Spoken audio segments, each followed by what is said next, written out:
Welcome back, boys and girls. Ready for chapter 3? Lucky as an orphan. Folks like to feel sorry for orphans, but I think they've got it pretty good. Little orphan Annie gets adopted by Daddy Warbucks, who's a millionaire. That's just about as lucky as it gets in my book. I bet she doesn't have to worry about being sent to a house that's tiny and dark and smells like sour milk. Daddy Warbucks probably has a nice big plump sofa for her to sit on and a Persian rug for her to sink her toes into. Not a wicker couch that's got a broken leg propped up with a bunch of rags and a worn braided wool rug that looks like something bad got spilled on it. Aunt Minnie is standing in the kitchen scrubbing a pair of soiled pants. There's a big basket in the corner overflowing with laundry.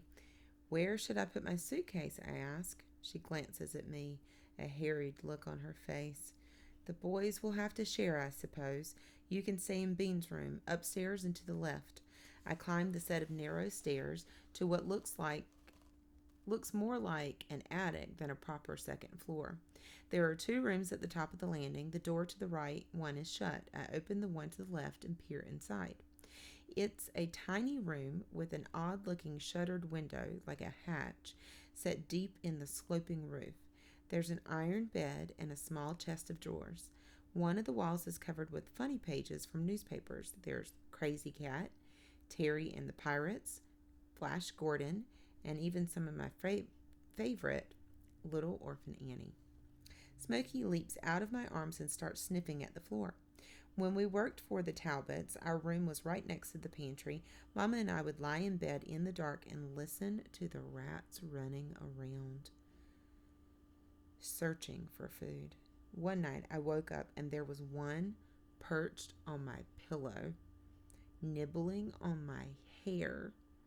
I screamed so loud Mama thought I was being murdered. After that, Mama got a Smokey and she slept with me ever since. Is that your cat? A voice asks, and Smokey hisses. A little boy with a tuft of bright blonde hair is standing there wearing a short-sleeved shirt and no underpants. That's Smokey, I say. What happened to him? Some boys lit our tail on fire, I say. You're not from around here, are you? How'd you guess? You talk funny, he says and looks down at my feet. And you're wearing shoes. A boy with a pair of crooked glasses walks into the room saying, Beans, did you take my shooter? If you fed another marble of mine to the seagulls, I'm going to tell Ma. He stops his tirade when he sees me. Who are you? He asks. He seems like he might be 9 or maybe 10, but he's on the thin side, and so he looks a little bit younger. I'm Turtle. You a relation or a thief? He asks. What is there to steal? I say. I'm Buddy. The little boy interjects. Do you want to play marbles with me? Before I can answer, Aunt Minnie appears. She catches sight of the boy with the glasses and frowns. Kermit, you get back in your bed right now. Do you hear me? Aunt Minnie says. But, Ma, Kermit whines. Doc Paris said you are supposed to take a nap every day. But, Ma, do you want your heart to give out? Do you want to die? Is that what you want? But I'm not tired, he says. I don't care if you're tired or not. Now get in that room and go to sleep before I kill you myself, she shouts. Kermit marches out saying, I'll take a nap, but I'm still not tired. I don't have to take a nap anymore, Buddy declares. I'm 4 years old. For Pete's sake, Buddy, go put some pants on, Aunt Minnie says in an exasperated voice. What is the matter with you, child? The little boy runs out and Beans storms in, his dog right on his heels. Termite sees Smokey and starts barking. I grab up my cat and hold her out of the way. What's the big idea, he says. Why can't she stay with the little pest? Beans, get Termite out of here, Aunt Minnie says. Kermit pokes his head back in. Beans ain't sleeping with us, Ma. No way, no how. Get in bed, Kermit, Aunt Minnie says. Buddy comes flying back in. He's got pants on now, but it looks like they're on backwards. Why should Termite go? Beans argues. He was here first. Make her ugly cat take a hike. Smoky can sleep with me, Buddy says, and snatches her out of my arms.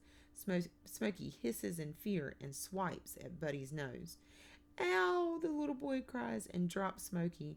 The next thing I know, Termite is chasing Smoky around the tiny room, barking his head off. Buddy's wailing about his nose, and Beans is hollering at Termite to get Smoky. And Kermit is saying there's no way he's sharing a room with Beans again, considering what happened last time. I wonder what happened last time. And the whole while, Aunt Minnie just stands there, her mouth growing tighter and tighter, like a rubber band, until finally she snaps and hollers. That's it! You kids get out of this house and take those animals with you before I smack every last one of you. And that's how I find myself sitting on the front porch with Beans, Kermit, Buddy, Smoky, and Termite. Don't come back inside until I say so, Aunt Minnie shouts. She slams the door after her, muttering, Honestly, this is what I get for kissing a curry. Smoky darts to safety under the house, and Termite waddles over to the lane looking forlorn. Kermit is positively beaming at his good fortune. Well, that's one way to get out of a nap, he says. Aren't you a little old for naps, I ask. I had rheumatic fever now, and I've got a weak heart, Kermit says. Kermit almost died, Buddy exclaims. Really? I ask. And guess what? He said I could have all of his marbles when he was dead, Buddy says, and then his face falls. But then he went and lived. Sorry about that, Buddy, Kermit says. That's okay, Buddy says. I'll get your marbles the next time you die. Won't be too soon for me, Bean says. A boy with black hair and bare feet comes whizzing down the lane on a battered bike. I haven't seen a pair of shoes on a single kid yet. Hey, Porkchop, Bean says. Who's she? The boy asks, looking at me. Oh, just some freeloading cousin from New Jersey, Bean says. Porkchop, I say. Kermit shrugs. Porkchop and Beans, they just go together. Across the street, a wiry-looking older man with slick-back graying hair walks out the front door of the house, not much bigger than this one. Well, if it ain't the diaper gang, the man drawls. Hey, Jelly, Buddy says. You want to play marbles with me? Sorry, Buddy, Jelly says, and reaches into his back pocket to pull out a beat-up-looking letter. He holds it out to Beans. I recognize the flowery handwriting at once. It's the letter from Mama. Mr. Gardner delivered it to me by mistake. Been delivering mail for 20 years now, and he still can't keep the curry straight, he says. He looks at me. Got yourself a new member, I see. Beams thumbs at me. You mean her? She's not in the gang. No girls allowed. You've got a club called the Diaper Gang? I say, what do you do? Change diapers? All the boys turn back and look at me as if I'm dumb as a post. Course we change diapers, Bean says. That's why we're called the Diaper Gang. I shake my head in disbelief. Kermit explains. We watch babies. Bad ones. Bad babies? The crying kind, Porkchop says. You get paid, I ask. In candy, Bean says. And we got rules, Porkchop says with authority. Ooh, Buddy says. I know the rules. He squishes up his face and thinks real hard. Let me see. Number 1 is, I think it's, Beans cuts him off. First rule of Diaper Gang is you gotta know the rules, Buddy. I'm only 4, Buddy cries in frustration. My head can't hold that many things. What are the rules, I ask. Kermit ticks them off. No girls allowed. Keep your rags clean. Always duck. And never tell anyone the secret formula. You got a secret formula, I ask? Kermit says, for diaper rash. Cures it like that, Porkchop says, snapping his fingers. You know how many mothers on this island want our secret formula, Bean asks? All 3 boys answer in unison. Every last one. Jelly scratches his chin where there's a raw red patch of skin. You think your formula would work on this? I nicked myself shaving. Works on everything, Jelly, Bean says, but it'll cost you. I'm good for it, Beans. Cash only. But I'm your cousin, Jelly says. Who ain't on this island? Bean says, setting his cap low over his eyes. Sorry, Jelly. Business is business. You're pretty hard for an 11-year-old, Beans, Jelly says, shaking his head. Gotta be hard to handle all those bad babies, Bean says.